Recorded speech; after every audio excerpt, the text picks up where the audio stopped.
A few days before, we launched a technical comparison between Xbox Series X and RTX 3060 that's supposed to be a mid-range GPU.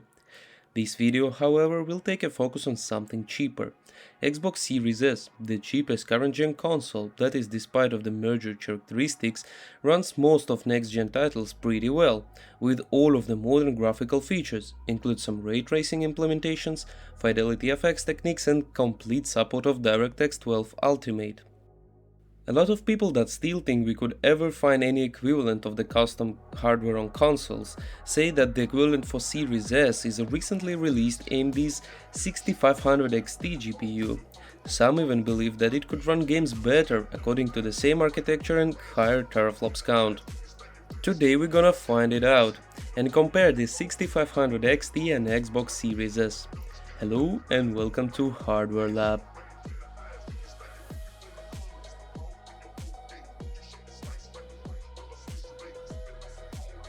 In fact, all these numbers of teraflops counting are rubbish due to some architecture differences and of course due to differences in memory subsystem.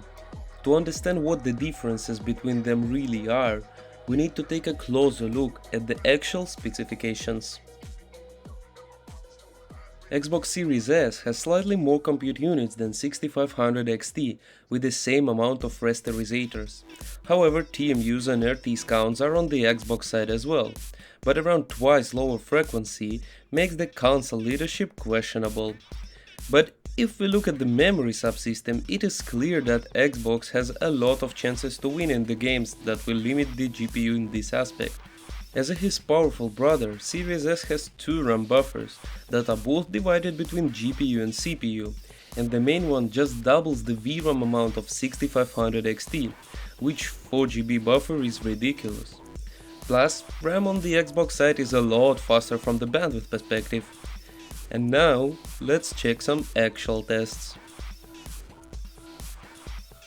Performance mode of Forza Horizon 5 works with a dynamic 1080p resolution that can drop to even something like 810p sometimes. But in our test sequence, the resolution was completely fixed on 1080p, which is what most of the game scenes run at. Of course, there is no magic, and console can handle a stable 1080p due to DRS Plus system, which we were talking about in a previous video. However, the rest of the settings are on your screen, both for performance and quality modes. Quality mode also can drop the resolution during normal gameplay, but that didn't happen during our test. One more thing to mention about the quality mode is that Xbox uses an extreme geometry quality with a high or even medium quality textures. This is something that is impossible to turn on PC, cause with extreme geometry you can choose only between ultra and extreme textures in a settings menu. We'll use ultra textures, which is unfair from some point, but ultra textures really have a very small improvement in comparison to high, when extreme geometry in comparison to ultra is absolutely visible and affects the performance a lot more.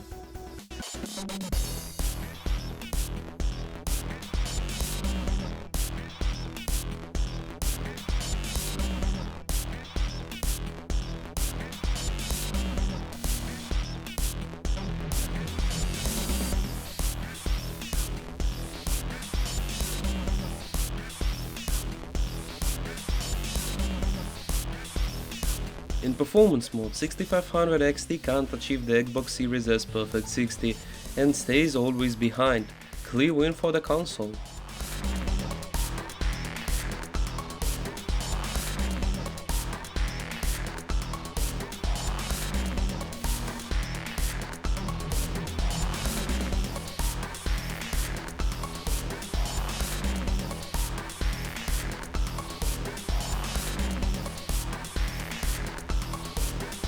To comment the results in quality mode is a very hard task. It just looks like something is wrong. And of course the wrong here is 6500 XT configuration and especially the memory subsystem. Watch Dogs Legion in both quality RT and performance non-RT modes use dynamic 1080p that drops down to 900p in nice scenes, which is a resolution that we decided to test on PC side. The difference between modes in Watch Dogs is only ray tracing stuff and actually a performance, otherwise they are the same. And also worth mentioning that the settings here are as close to Xbox as it possible to turn on from in-game settings menu, not exactly similar.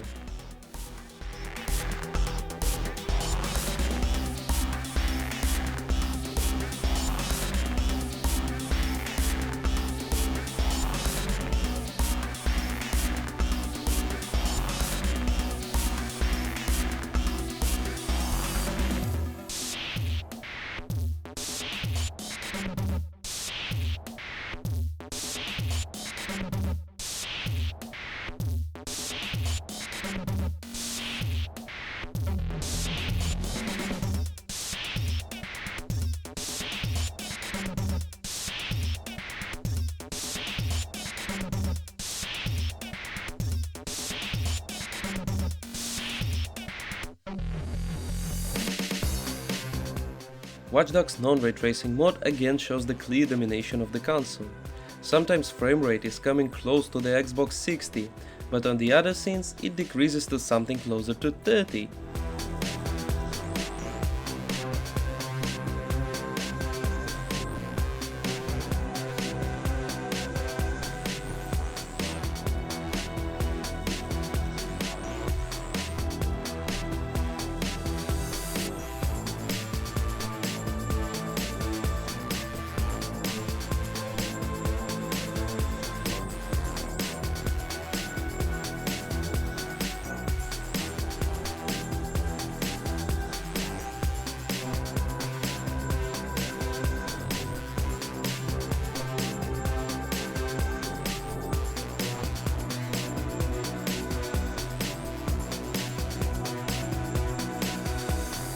Party mode in Watch Dogs looks even worse than Forza, and the game is completely unplayable, with the Xbox outperforming this GPU 3 times ahead. Hellblade settings and proof of them are on your screen. Cause, same as in previous video, we didn't find any information about what Xbox use here, so we figured them out. Shadows are definitely on Ultra. Foliage is set to medium. Post-processing effects too low. And the LODs stays at Ultra.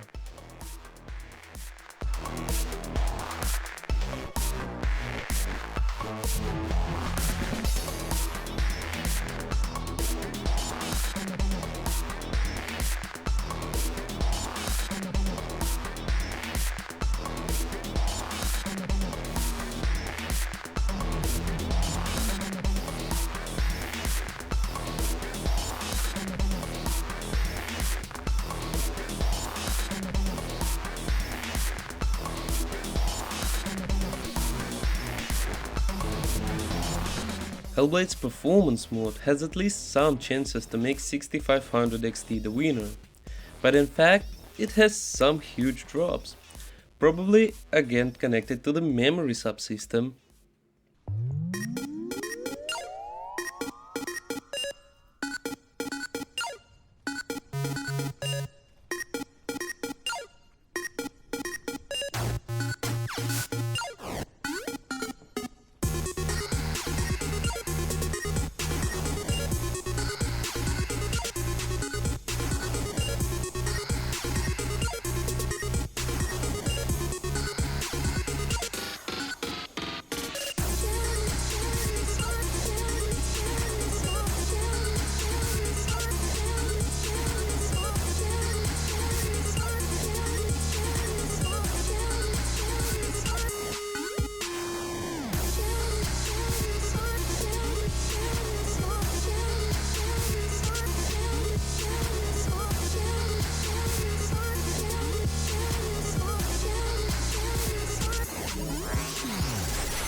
Quality mode as usual shows some crazy slideshow that even the engine wasn't ready for.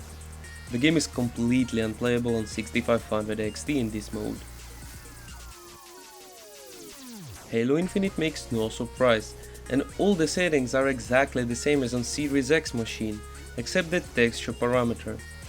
Again, we figured out the Xbox used high textures, and here is the proof. Speaking about resolution drops, it can reach 960p from time to time. And speaking of quality mode, it just uses fixed 1080p and the ultra textures.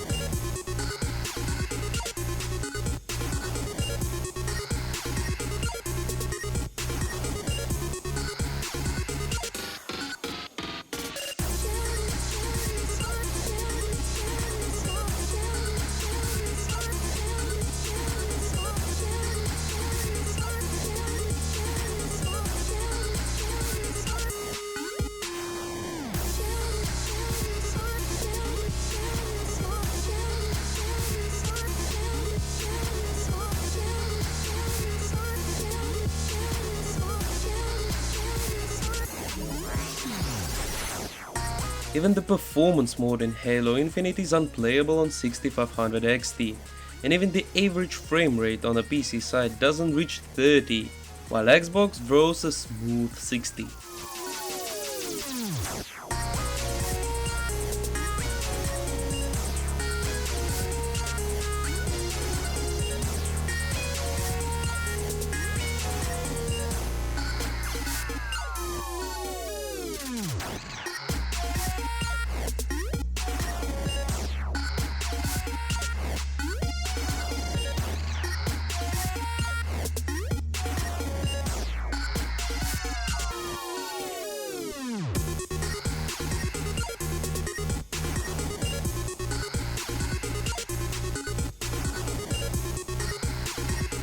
Quality mode is not perfect on Xbox as well, but on 6500 XT things get worse.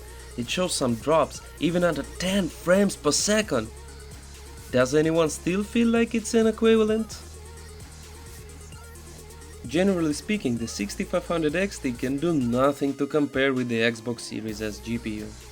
Of course, theoretically 6500 XT should be faster due to same architecture but higher teraflops rating. But in fact, it just doesn't work. Difference in memory subsystem and technology's usage between PC and console hardware makes all the tries to find PC equivalent for the Xbox and PlayStation system useless.